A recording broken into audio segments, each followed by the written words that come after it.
Makoko, a place that floats between survival and hope. Wooden shacks balanced on stilts, waterlogged paths, and children with eyes too wise for their age. Amid the chaos walked Amara, a 17-year-old girl with dreams larger than the Lagos skyline. She wasn't rich, but her soul was wealthy, rich in kindness. Her mother, a widow, sold akara, bean cakes, by the dock, and Amara, despite the hardship, never missed school. Her life was a map of silent struggles, invisible victories. One Wednesday afternoon, as she returned from school through the narrow planks connecting the homes, she noticed a fragile old woman slipping beside a basket of oranges. The basket toppled. Oranges spilled, rolling across the shaky boards and some into the murky water. The old woman sat down slowly, defeated. No one helped. Kids laughed. Adults looked away. Amara dropped her bag, kicked off her torn sandals, and jumped into the water. Her friend Linda, stylish and sarcastic, watched from a corner. "Seriously, Amara? Swimming for oranges? You'll smell like fish for a week. Don't expect me to sit with you tomorrow." Amara ignored her and continued gathering the floating oranges, her skirt soaked, her hands trembling. She handed them back to the old woman and wiped the mud from the basket. The woman took Amara's hands, and her eyes glistened. "Child, you didn't just pick up oranges. You picked up your future." Before Amara could reply, the woman walked off into the crowd. The next morning, as Amara was sweeping the front of her hut, a quiet knock startled her. A small boy stood there holding a brown envelope. He handed it to her and ran off before she could ask anything. Inside was a card with fine handwriting. "You are being watched, in the best way. Come to Egan Street at 4 p.m. today. Bring nothing but courage. MN." Her mother hesitated but saw something unexplainable in Amara's eyes, a strange mix of fear and excitement. At 4 p.m., Amara found herself at the edge of Egan Street. Black SUV pulled up, and a well-dressed man stepped out. "Miss Amara Chikere. My name is Mr. Nathaniel. Madam Ngozi is waiting." She was confused. Madam? The same orange vendor? The car drove 2 hours inland, past villages, rivers, and tall grass until they reached an enormous citrus farm. Rows of trees glowed in the setting sun. Workers moved with precision. There, beneath an ancient baobab tree, stood Mama Ngozi, dressed like African royalty, holding a cane carved with tribal symbols. "I test people in Makoko. It's where I find the real ones. I disguised myself as a beggar, selling oranges, watching how people react." Amara blinked. "But why me?" "Because kindness is rare, and rare souls must be given rare opportunities."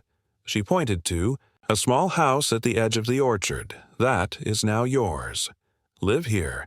Learn everything. This farm is only one of 10 I own across Africa. I have no children. I'm looking for someone to inherit more than my wealth, someone to carry my legacy." Amara's new life began at dawn. She learned how to plant, prune, and harvest. She sat in business meetings with farm managers, signed supply contracts with exporters, and learned the citrus trade inside out. Each day was grueling, but she never complained. She wrote letters to her mother every week, sending money and medicine. But in Makoko, rumors spread. Linda, her mocking friend, couldn't believe what she heard. "She's in a mansion now," Linda hissed. "Selling oranges got her rich? That was my moment. That old witch tricked me." Driven by jealousy, Linda found her way to the farm pretending to apply for a job. She infiltrated the staff, waiting for the perfect moment. 3 months later, a theft shook the farm. 80 crates of premium citrus ready for export vanished. The cameras had been disabled. Suspicion fell on Amara. Mr. Nathaniel looked disappointed. Mama Ngozi's eyes were unreadable. "Do you trust me?" she asked Amara. With everything I have, Amara replied. They traced the security breach. It led to Linda. Caught red-handed selling stolen produce, she was arrested. As the police took her away, she glared at Amara. "You got lucky once, that's all." "No," Amara said quietly. "I got tested, and I chose right." Months turned into a year. Mama Ngozi grew ill. One evening she called Amara to her bedside. "In every generation, there are two kinds of people, takers and makers. Takers grab moments. Makers create them. You, my child, are a maker." She handed Amara a sealed folder. "My will. After I'm gone, many will fight you. But remember what made you special. Not ambition, not greed. Heart." When Mama Ngozi passed, a storm broke loose. Distant relatives she never knew she had showed up with lawyers and claims. The media swarmed. They called Amara a scam artist. The government froze the farm accounts temporarily.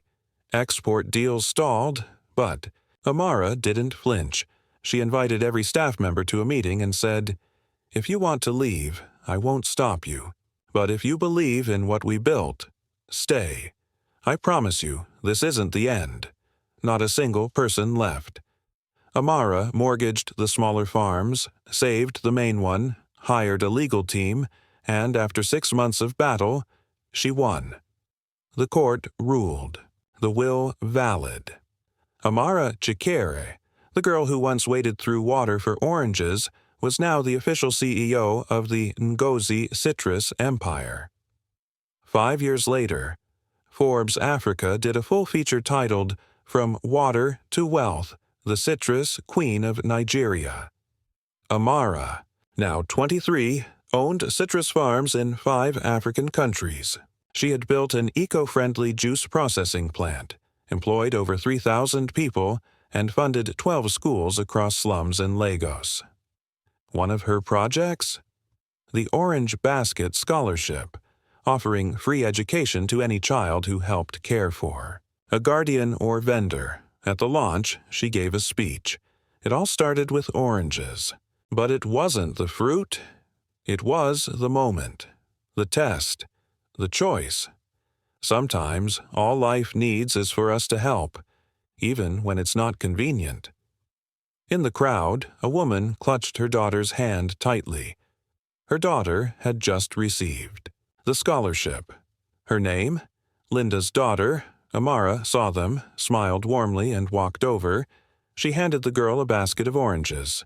These are heavy with destiny. Morale of the story. Small acts of kindness can lead to unimaginable doors. What looks like nothing today may be the seed of $1 billion future tomorrow. Kindness is currency. Character is the investment.